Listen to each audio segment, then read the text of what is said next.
veces que me siento triste y dolida estoy.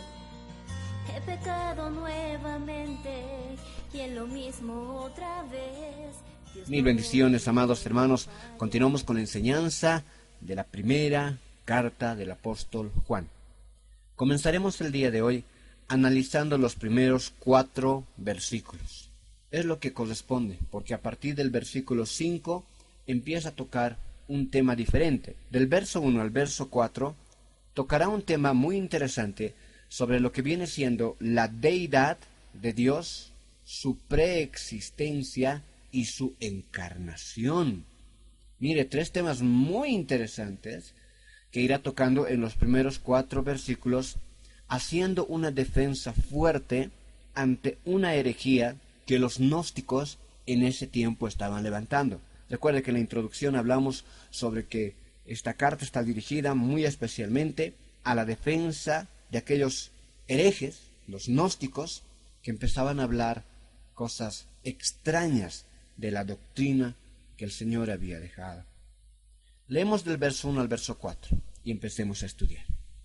Dice la Escritura: lo que era desde el principio, lo que hemos oído, lo que hemos visto con nuestros ojos, lo que hemos contemplado y palparon nuestras manos tocante al verbo de vida. Porque la vida fue manifestada y la hemos visto y testificamos y os anunciamos la vida eterna, la cual estaba en el Padre y se nos manifestó. Lo que hemos visto y oído, eso os anunciamos, para que también vosotros tengáis comunión con nosotros, y nuestra comunión verdaderamente es con el Padre y con su Hijo Jesucristo. Termina diciendo el verso 4: estas cosas os escribimos para que vuestro gozo sea cumplido. Estos 4 primeros versículos hacen una defensa firme ante una herejía que los gnósticos en ese tiempo estaban levantando. Vamos a hacer una pequeña diferencia entre lo que son los gnósticos, los agnósticos y los ateos. Muchos pueden pensar que quizás los gnósticos o los agnósticos son los mismos. No es así. Mire, los gnósticos, esa palabra implica conocimiento. Ellos decían conocer absolutamente todo. Ellos se consideraban más santos, ellos se consideraban más puros, y según ellos no había nadie que sabía más que ellos mismos. Al contrario, los agnósticos dicen ignorar todo. Ellos dicen: yo no sé, yo ignoro, puede ser. Por ejemplo, los agnósticos no aceptan la existencia de Dios, pero tampoco la niegan. Ellos simplemente dicen: ignoramos. Al contrario, los ateos, ellos directamente no creen en la existencia de Dios. Entonces son 3 puntos de vista muy diferentes. La herejía que en ese tiempo se estaba levantando era de los gnósticos, de aquellos que decían tener todo el conocimiento del mundo, saberlo todo. Se consideraban gente santa, pura, elevada. Entonces ellos le empezaron a levantar una herejía, la cual decía que Jesús era un hombre como cualquier otro, no era Dios, que había nacido de mujer y que solo era un hombre común. Pero, decían ellos, que cuando recibió el bautizo de Juan, el Cristo bajó y se posesionó del hombre Jesús, y que después de su muerte en la cruz, el Cristo dejó al hombre Jesús y se fue. Mire, esa es una herejía tremenda. La Escritura nos habla claramente, en realidad, que el Cristo fue engendrado a través del Espíritu Santo en María.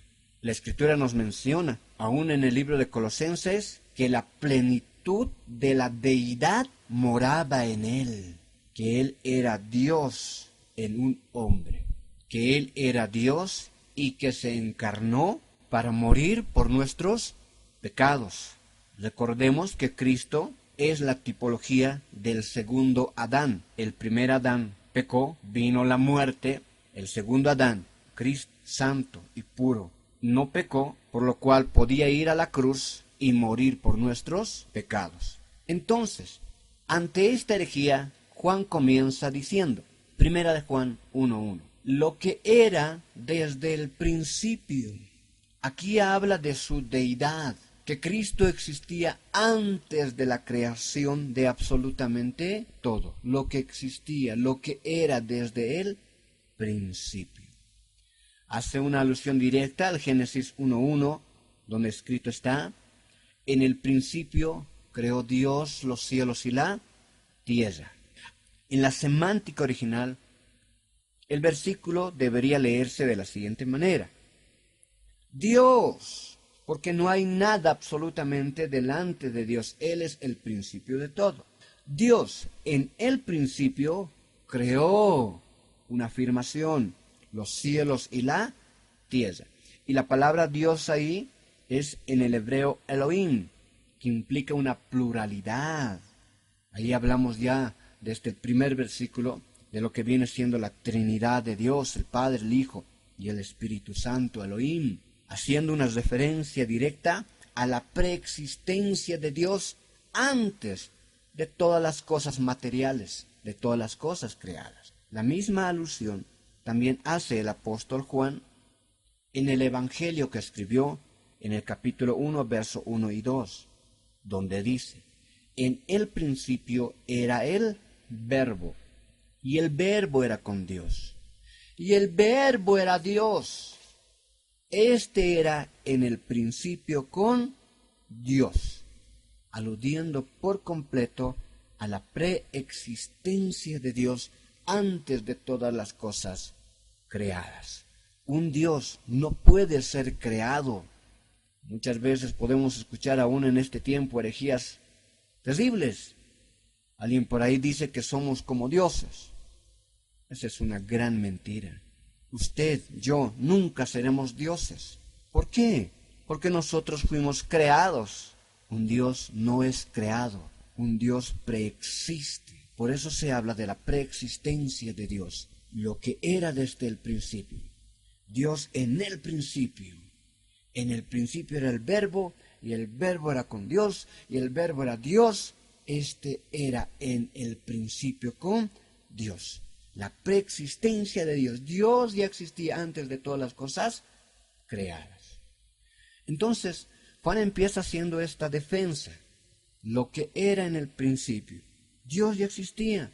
Después, continuando el versículo, empieza a hablar de su encarnación. Antes de dar lectura, vamos a dar un vistazo a lo que dice Filipenses capítulo 2, del verso 6 al verso 8, donde nos habla de lo que viene siendo la encarnación. Filipenses capítulo 2, verso 6 dice: el cual, siendo en forma de Dios, no estimó a ser igual a Dios como cosa que aferrarse, hablando de Cristo, cuando estaba en la presencia del Padre.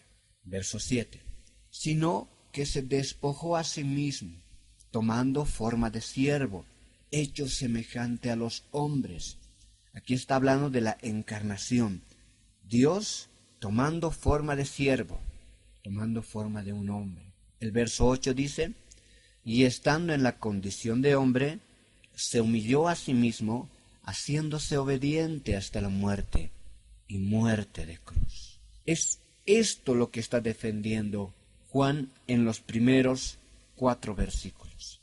La deidad de Dios, que Dios ya existía en el principio y que después se encarnó para que podamos verlo, tocarlo, oírlo. Ahora leemos 1 de Juan capítulo 1, verso 1 al 3, para que el entendimiento se nos pueda abrir.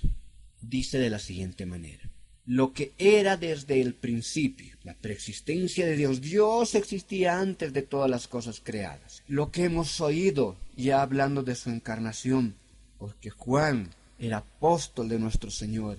Él lo oyó, lo que hemos oído, lo que hemos visto, Él lo vio. Ellos lo vieron, lo que hemos oído, lo que hemos visto con nuestros ojos, lo que hemos contemplado, y palparon nuestras manos tocante al Verbo de vida. Nosotros lo hemos oído, decía.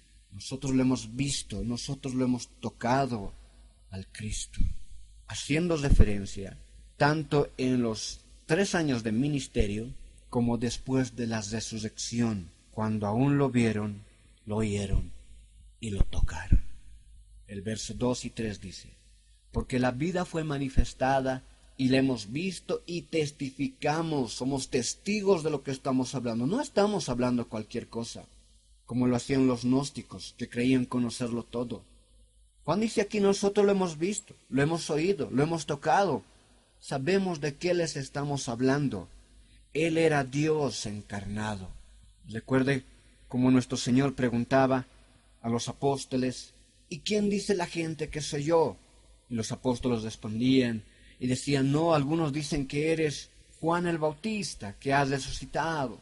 Otros dicen que eres alguno de los profetas. Pero Pedro se levanta y dice: no, tú eres el Hijo de Dios. La revelación de que la deidad plena habitaba en Jesús. El verso 3: lo que hemos visto y oído, eso os anunciamos, para que también vosotros tengáis comunión con nosotros. Y nuestra comunión verdaderamente es con el Padre y con su Hijo Jesucristo. Entonces el verso 1, el verso 2 y verso 3 habla de eso. La herejía de los gnósticos, diciendo que solamente era un hombre, y que cuando recibió el bautizo de Juan, bajó el Cristo en él, y que cuando lo crucificaron, se fue el Cristo. Esa era una herejía terrible. Pero como los gnósticos se dieron una fama de saberlo todo, que todo lo que salía de su boca o de sus bocas era una verdad absoluta, entonces la gente empezaba a creer tremenda herejía, que ya se estaba metiendo dentro de las iglesias de ese tiempo. Entonces Juan, en estos primeros versículos, hace la defensa directa de esa herejía y cualquier tipo de pensamiento que negaba la deidad de Jesús, lo que era desde el principio, lo que hemos oído, lo que hemos visto con nuestros ojos, lo que hemos contemplado y palparon nuestras manos tocante al verbo de vida, porque la vida fue manifestada y lo hemos visto y testificamos y os anunciamos la vida eterna, la cual estaba en el Padre y se nos manifestó. Lo que hemos visto y oído, eso os anunciamos, no les estamos hablando cualquier cosa, decía Juan. Nosotros hablamos con pleno, verdadero conocimiento de causa de que Jesús era Dios en sí mismo, aquí en la tierra, para que también vosotros tengáis comunión con nosotros. Y nuestra comunión verdaderamente es con el Padre y con su Hijo Jesucristo. El verso 3 termina diciendo esas palabras y hablando de la comunión. ¿Qué es la comunión? Bajo este contexto nos habla de una verdad. Comunión implica una común unión. Hay algo que nos une entre sí, algo que nos une. ¿Y qué es lo que nos une? El verso 3 da la respuesta. Y nuestra comunión verdaderamente es con el Padre y con su Hijo Jesucristo.